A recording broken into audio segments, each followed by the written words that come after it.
Chapter 10. Then I looked, and behold, in the firmament that was above the head of the cherubims, there appeared over them as it were a sapphire stone, as the appearance of the likeness of a throne. And he spake unto the man clothed with linen, and said, Go in between the wheels, even under the cherub, and fill thine hand with coals of fire from between the cherubims, and scatter them over the city. And he went in my sight. Now the cherubims stood on the right side of the house, when the man went in, and the cloud filled the inner court. Then the glory of the Lord went up from the cherub, and stood over the threshold of the house. And the house was filled with the cloud, and the court was full of the brightness of the Lord's glory.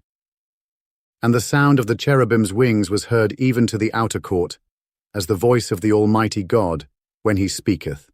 And it came to pass, that when he had commanded the man clothed with linen, saying, Take fire from between the wheels, from between the cherubims, then he went in, and stood beside the wheels.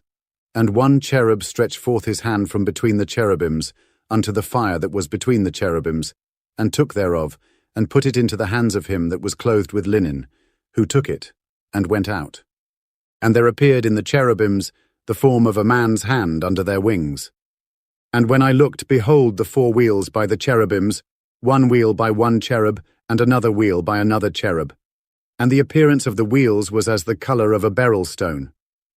And as for their appearances, they four had one likeness, as if a wheel had been in the midst of a wheel. When they went upon their four sides. They turned not as they went, but to the place whither the head looked they followed it. They turned not as they went.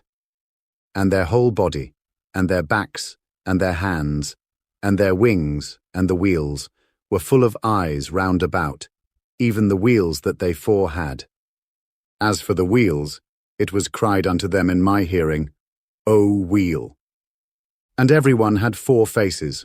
The first face was the face of a cherub, and the second face was the face of a man, and the third the face of a lion, and the fourth the face of an eagle. And the cherubims were lifted up. This is the living creature that I saw by the river of Chebar. And when the cherubims went, the wheels went by them. And when the cherubims lifted up their wings to mount up from the earth, the same wheels also turned not from beside them.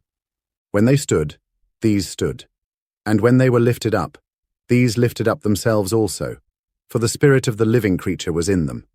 Then the glory of the Lord departed from off the threshold of the house, and stood over the cherubims. And the cherubims lifted up their wings, and mounted up from the earth in my sight. When they went out, the wheels also were beside them, and every one stood at the door of the east gate of the Lord's house. And the glory of the God of Israel was over them above. This is the living creature that I saw under the God of Israel by the river of Chebar, and I knew that they were the cherubims. Every one had four faces apiece, and every one four wings, and the likeness of the hands of a man was under their wings. And the likeness of their faces was the same faces which I saw by the river of Chebar, their appearances and themselves. They went every one straight forward.